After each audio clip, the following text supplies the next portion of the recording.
இருந்ததாக தெரியவில்லை. அதனால் இப்படிப்பட்ட நல்ல உதாரணங்கள்லாம் அந்த புத்தகத்தில் இருக்கிறது. அந்த புத்தகத்தை எழுதி அந்த ராஜகுமாரனிடம் பேசினேன். நீங்கள் தான் அந்த புத்தகத்தை எழுதினீர்களா? ஆமாம் சார் என்றார். ரொம்ப நன்றாக இருக்கிறது. நீங்கள் எங்கே இருக்கிறீர்கள் என்ற எல்லா கேள்விக்கும் டக்குன்னு பதில் சொல்லிகிட்டே வந்தார். கடைசியாக ஒரு கேள்வி கேட்டேன், நீங்கள் ரெடியாரான்னு. ஃபோனில் அந்த எண்டில் இருந்து பேச்சே காணும். அமைதியாக இருந்தேன். இல்லை சார் நீங்கள் ரெடியாரான்னு கேட்குறேன், சொல்லுங்களேன் என்ன. மெதுவாக ஆமாம் சார் அப்படின்னாரு. அது பாருங்கள், எவ்வளவு தூரம் புத்தகம் பற்றியெல்லாம் பேசினா பெருமைப்படுற. நீங்கள் ரெடியாரான சத்தமாக ஆமான்னு சொல்லலை. அப்புறம் நான் சொன்னேன், நாங்கள்லாம் இப்படி மாதிரி சமுதாய கூட்டம் நடத்துகிறோம் சார், நீங்கள் அங்கே வரணும், உங்களுக்கு சிறப்பு செய்ய விரும்புகிறோம், உங்கள் நூலை வெளியிட விரும்புகிறோம். நீங்கள் ரெட்டியார் என்பதில் ரொம்ப அசர்ட்டிவாக இருக்கணும், அப்பாலஜெட்டிக் ரெட்டியாராக இருக்கக்கூடாது என்று சொல்லி, அவரும் கூட இளைஞர் தான் வந்திருக்கிறார். கொஞ்சம் முகத்தை காமிங்க. இவர் தான் ராஜகுமார். இந்த இருக்கிறார், காலைல உங்களை பார்த்தாருச்சு. அதனால் அவருடைய நூலை இப்போது வெளியிட இருக்கிறோம். நிறைய சமுதாயங்களை பற்றி ஆய்வு செய்கின்ற பணியை குருமூர்த்தி அவர்கள் என்னிடம் கொடுத்திருக்கிறார். சின்ன சின்ன சமுதாயங்கள்லாம் பெரிதாக சாதித்திருக்கிறார்கள் என்று பார்க்கும்போது ஆச்சரியமாக இருக்குது. நகரத்தார் சமுதாயம் 1,00,000 பேர் தான் இருக்காங்க தமிழ்நாட்டில். அவர்கள் கட்டிய கோவில்கள், அவர்கள் உருவாக்கி இருக்கிற வியாபார நிறுவனங்கள், அவர்களுடைய வீச்சு, ஒருத்தர் பார்த்து கொண்டால் தர்மம் செய்கிறாயா என்று கேட்டுக்கொள்கிற அளவுக்கு அவர்களுக்கு இருக்கிற தர்மத்தின் மீது இருக்கிற அக்கறை, இதெல்லாம் பார்த்தா ரொம்ப ஆச்சரியமாக இருக்குது. ஸ்ரீவில்லிபுத்தூரில் தெலுங்கு குலாளர், இதை பற்றி நான் மதுரையில் ஏற்கனவே சொன்னேன். ரொம்ப ஆச்சரியப்படக்கூடிய விஷயங்களாக இருக்குது. நாங்கள் நாடார் சமுதாயத்தை பற்றி ஒரு ஆய்வு செய்தோம். விருதுநகரில் மாத்திரம் அவங்க 1885 அவங்க கல்லூரி பள்ளிக்கூடம் துவங்கியிருக்கிறாங்க. இது கல்லூரியாக வரணும், இது பல்கலைக்கழகமாக இருக்கணும் என்று தீர்மானம் நிறைவேற்றியிருக்கிறார்கள். அவ்வளவு தீவிரமாக அவர்கள் சமுதாய வளர்ச்சி பண்ணியிருக்கிறாங்க. ஒரு பேங்க், தமிழ்நாடு மெர்கண்டைல் வங்கி என்று ஒரு வங்கியை நிறுவனம் செய்திருக்கிறார்கள். அது ரொம்ப ஒரு அரசியலுக்கு முன்னாலேயே அவங்களுடைய பொருளாதாரமும் கலாச்சார ரீதியான முயற்சிகளும் ரொம்ப தீவிரமாக அவர்கள் ஆரம்பித்திருக்கிறார்கள். இப்படி கவுண்டர்ஸ், கொங்கு நாடு பக்கம் போனீங்கன்னா தமிழ்நாட்டினுடைய செல்வம் ஜிடிபியில் ஒரு அநேகமாக ஒரு 45-50% கொங்கு நாட்டில் மாத்திரமே இருக்குது. அவர்கள் உருவாக்கி வைத்திருக்கிற கல்வி நிறுவனங்களும் தொழில் சாம்ராஜ்யங்களும் பிரமிப்பளிக்கக்கூடியவராக இருக்குது.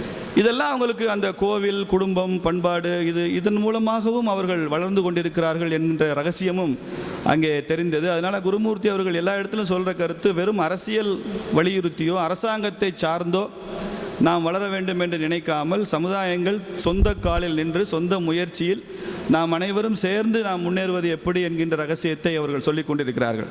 இன்றைக்கும் கூட நான் குருமூர்த்தி அவர்களிடம் ஒரு வேண்டுகோள் வைத்திருக்கிறேன். எப்படி ஆக்ராவில் ஜாதவ், பட்டேல்ஸ் குஜராத்தில், தமிழ்நாட்டில் கவுண்டர்ஸ், நாடார்ஸ், இப்படி நிறைய வெற்றி பெற்ற சமுதாயங்களுடைய ரகசியங்களை நீங்கள் எங்களுக்கு சொல்ல வேண்டும். அதுக்கப்புறம் நீங்கள் சில செயல் திட்டங்களை நீங்கள் எங்களுக்கு சொல்ல வேண்டும். ஏனென்றால் 3 கூட்டத்துக்கு அப்புறமும் இன்னும் ஒவ்வொரு தடவையும் கொள்கையை விளக்கி கொண்டே இருக்க முடியாது. நாம் சில செயல் திட்டங்களோடு சேர்ந்து செய்யணும். சமுதாயத்தில் எல்லா சமுதாயத்திலும் இருக்கிற பிரச்சனை எங்களுக்குள்ள ஒற்றுமை இல்லை என்பது தான். அதனால் எங்களுக்குள்ள போட்டி பூசல் இருக்குன்றதை எல்லாருமே சொல்கிறாங்க. ஃபார்வர்ட் கம்யூனிட்டியிலேருந்து நீங்கள் அடுத்த லெவல் வரைக்கும் இருக்குது.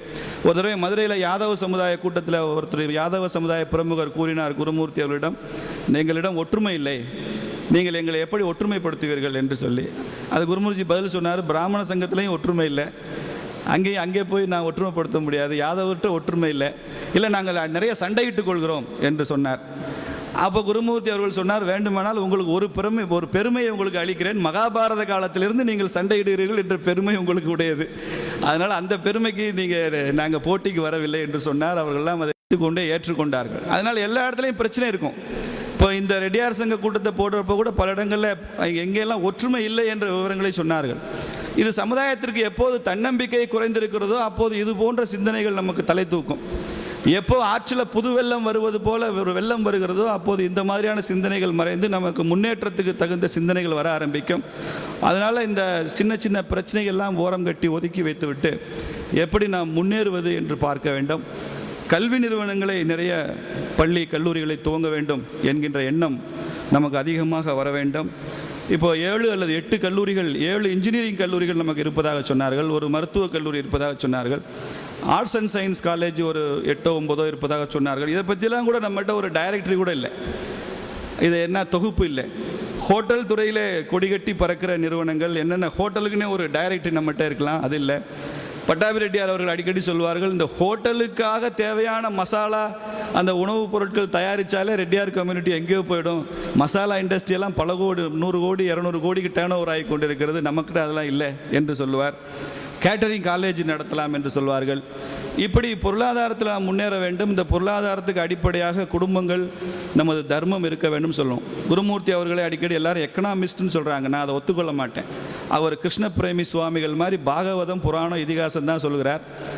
அவருடைய விசேஷம் என்னவென்றால், இவருக்கு நவீன பொருளாதாரம் நன்றாக தெரிவதால் இந்த பண்பாட்டின் அடிப்படையில் அவர் பொருளாதாரத்தை சொல்கிறார். அதனால் அவர் பேசுகிறது எக்கனாமிக்ஸில் தர்மனோமிக்ஸ் அப்படின்னு சொல்வேன் நான் எல்லா இடத்துல. அதனால் தர்மத்தின் அடிப்படையில் தான் பொருளாதாரத்தை பார்க்க வேண்டும் என்று நமது முன்னோர்கள் சொன்னதை தான் குருமூர்த்தி அவர்கள் இங்கேயும் கலாச்சாரம் சார்ந்த பொருளாதாரம் என்று வலியுறுத்துகிறார்கள். அவர்களுடைய அறிவுரை, ஆலோசனை நமக்கு தேவை. ஏனென்றால் இன்றைக்கு மிகச்சிறந்த ஒரு உலகளாவிய பொருளாதார நிதி ஆலோசகர் ஒருவர் நம்மிடையே வந்து உரையாற்றுகிறார் என்பதை நாம் புரிந்து கொள்ளணும். நமக்கு பக்கத்தில் இருப்பதனாலேயே பல பேருடைய பெருமைகள் நமக்கு தெரிவதில்லை. அதனால் இன்டர்நேஷ்னல் லெவலில் பெரிய ஃபினான்ஷியல் கன்சல்டன்ட், அது உலகத்தில் எந்த பொருளாதார நெருக்கடி இருந்தால் கூட, அரசியலில் நெருக்கடி இருந்தால் கூட, சமூகங்களுக்கு இடையில் பிரச்சனை இருந்தால் கூட, தமிழ்நாடு மெர்கண்டைல் வங்கியெல்லாம் எப்படி மீட்கப்பட்டது என்ற கதையெல்லாம் நமக்கு தெரியும். பஜாஜ் போன்ற பெரிய தொழில் குடும்பத்தினுடைய தகராறு எவ்வளவு எளிதாக தீர்ந்தது என்றதெல்லாம் தெரியும். அதற்கெல்லாம் காரணகர்த்தாக இருந்தவர் திரு குருமூர்த்திஜி அவர்கள் தான். அதனால் அவ்வளவு பெரிய ஒரு ஆலோசகர் என்று நமக்கு நேரம் கொடுத்து நம்மிடையே ஒரு 2-3 மணி நேரம் அவர் செலவழிக்க இருக்கிறார்னு சொல்லக்கூட தப்பு, முதலீடு செய்ய இருக்கிறார் நாட்டு வளர்ச்சிக்காக. அதனால் நாம் அதை பயன்படுத்தி கொள்ளணும். அவர் இப்போ முறை 1-2 பேர் இங்கே சொல்ல இருக்கிறாங்க. குருமூர்த்தி அவர்கள் பேசி முடித்த உடனே கலந்துரையாடல் இருக்கும். நம்ம மனதில் ஏற்படுற சந்தேகங்கள் அதை நாம் இங்கே அவரிடம் பகிர்ந்து கொள்ளலாம், அவரிடம் பதில் கிடைக்கும். அதற்கப்புறமாக வாழ்த்துறை இருக்கும். ஒரு சுவாமிஜி அவர்கள் வந்திருக்கிறார்கள், அவர் வாழ்த்தி பேசுவார். அதற்கப்புறமாக செயல் திட்டங்களை நாம் தீர்மானித்து கொண்டு, குருமூர்த்தி அவர்கள் பேசும்போதும் செயல் திட்டங்களை சொல்லுவார்கள். அதற்கு அவர்களை அந்த ஓமந்தூரார் பற்றிய நூலை வெளியிட்டு திரு ராஜகுமாரன் அவர்களையும் வாழ்த்திவிட்டு அவர் பேச வரும்படி அன்போடு அழைக்கின்றேன். ஓமந்தூரார் பற்றிய முதல்வரின் முதல்வர் என்ற நூலினை உயர் திரு குருமூர்த்தி ஐயா வெளியிட ரெட்டி கல்வி அறக்கட்டளை பெருந்தலைவர் KRT ஐயா அவர்களை பெற்றுக்கொள்ள அன்புடன் அழைக்கிறோம்.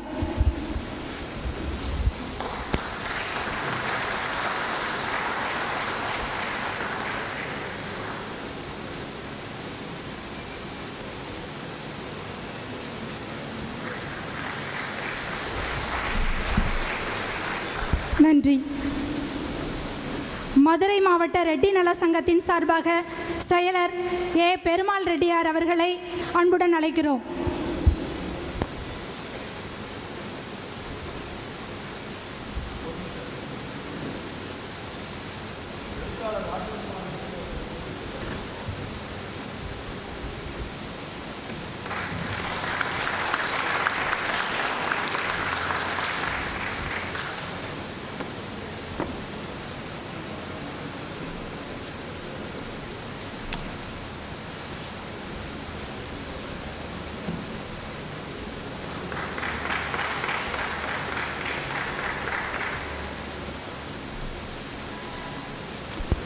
நமது சிறப்பு விருந்தினர் அவர்கள், உலகமயமாக்கலை கடுமையாக எதிர்த்து வரும் இவர் கிராம பொருளாதாரத்தையே தொடர்ந்து வலியுறுத்தி வருகிறார்.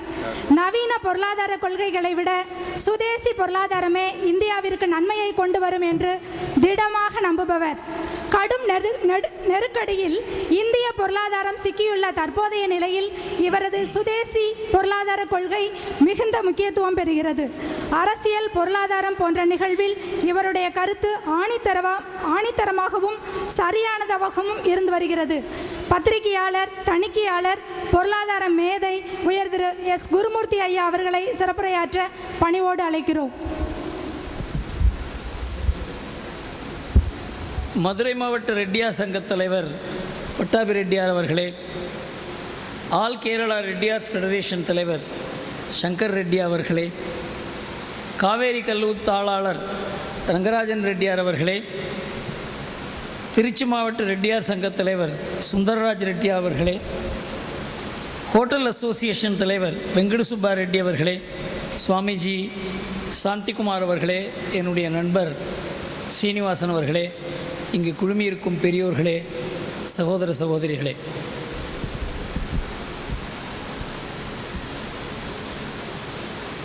இது முதல் வெற்றி. அந்த ஒரு சிறிய ஹால் போதாது, பெரிய ஹாலுக்கு போக வேண்டும் என்கிற அளவுக்கு நீங்கள் எல்லோரும் வந்திருப்பது தான் முதல் வெற்றி என்று நினைக்கிறேன். இங்கு நம்ம எல்லோரும் கூட ஒரு பெரிய உந்துதல் நம்ம மனதில் எல்லாம் ஒரு கவலை இருக்கிறது. அந்த கவலை நம்முடைய சொந்த கவலை இல்லை. இந்த சமுதாயமும் நம்முடைய கலாச்சாரமும் நம்முடைய பொருளாதாரமும் எந்த வகையில் போய்கொண்டிருக்கிறது, நம்முடைய குடும்பங்கள், நம்முடைய பெண்கள், பிள்ளைகள், இவங்களெல்லாம் இந்த நவீன உலகத்தில் எப்படி இந்த சுனாமியை எதிர்த்து எதிர்நீச்சல் போட போகிறார்கள் என்கிற கவலை எல்லோருடைய மனதிலும் இருக்கிறது. இதில் சமுதாயங்கள், குடும்பங்கள், இந்த இணைப்பு இருக்கிறத, இந்த பந்தத்தின் மூலமாகத்தான் நம்முடைய கலாச்சாரம், பண்பு, பொருளாதாரம், நம்முடைய நாடு இவை எல்லாற்றையுமே கட்டி காக்க முடியும் என்பதில் இந்த கடந்த 20 ஆண்டுகளாக இந்த சமுதாயத்தையும் மேற்கத்திய நாடுகள், பல நாடுகள், பல கலாச்சாரங்கள் இதையெல்லாம் ஆய்ந்து சீர்தூக்கி பார்த்து அவர்களுடைய பொருளாதார வழிமுறைகள் இவைகள் எல்லாவற்றையும் நம்முடைய நோக்கில் நோக்கி என் மனதில் ஏற்பட்ட ஒரு உறுதியான எண்ணம், மேற்கத்திய நாடுகளை பின்பற்றி அதன் மூலமாக நமக்கு ஒரு பெரிய வளர்ச்சியோ அல்லது கலாச்சாரத்தில் முன்னேற்றமோ சமுதாயத்தில் ஒற்றுமையோ, ஏன் நம் நாட்டிலேயே ஒற்றுமையே ஏற்படாது, ஏன் மேற்கத்திய நாடுகளே மேற்கத்திய நாடுகளுக்கு உதாரணம் அல்ல என்பதை ஆய்வுகள் மூலமாக கண்டதுனால தான் என்னுடைய சிந்தனைகளை எல்லோருக்கும் பகிர்ந்து கொள்வதற்காக என்னுடைய நேரத்தை எவ்வளவு கொடுக்க முடியுமோ அவ்வளவு நேரம் கொடுத்து என்னுடைய சிந்தனைகளை பல சமுதாயங்களுடன் நான் பகிர்ந்து கொண்டு வருகிறேன். ஒரு சின்ன ஒரு சீடு தாட் என்று கூறலாம், ஒரு விதை உங்கள் மனதில் விதைக்க விரும்புகிறேன். இந்த ரெட்டியார் சமுதாயத்தை யாராவது உருவாக்க முடியுமா? இன்றைக்கு எல்லாருமா சேர்ந்து ஒரு சமுதாயத்தை உருவாக்க வேண்டும் என்று நினைத்தால் முடியுமா? இது ஒரு மெமராண்டம் ஆர்டிகல்ஸ் ஆஃப் அசோசியேஷன் போட்டு ஒரு சங்கத்தை உருவாக்கலாம். ஆனால் ஒரு பாரம்பரியத்துடன், வாழ்க்கை முறையுடன், மூதாதையர்களுடன், ஒரு பண்புடன் ஒரு கூட்டத்தை உருவாக்க முடியாது. அது உருவாகிறது சரித்திரத்தின் மூலமாக, ஆன்மீகத்தின் மூலமாக, சமுதாயத்தின் நடைப்பயணத்தில் அந்த சமுதாயம் உருவாகிறது, வளர்கிறது. அது உருக்குலையலாமே தவிர உருவாக்க முடியாது. நம்முடைய கடமையே இந்த சமுதாயம் உருக்குலையாமல் எப்படி இது வெற்றி நடை போட வேண்டும் என்பதை சேர்ந்து முடிவு செய்ய வேண்டிய கடமை நமக்கு இருக்கு.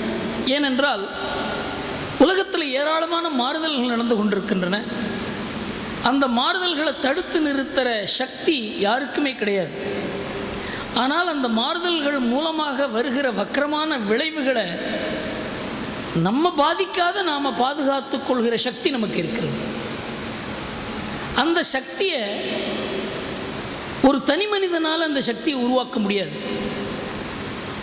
ஒரு சில குடும்பங்களால் அது உருவாக்க முடியாது. அதுக்கு ஒரு பெரிய சமுதாய சக்தி தேவை. அந்த சமுதாய சக்தி நமக்கு இயற்கையாக இருக்கிறது.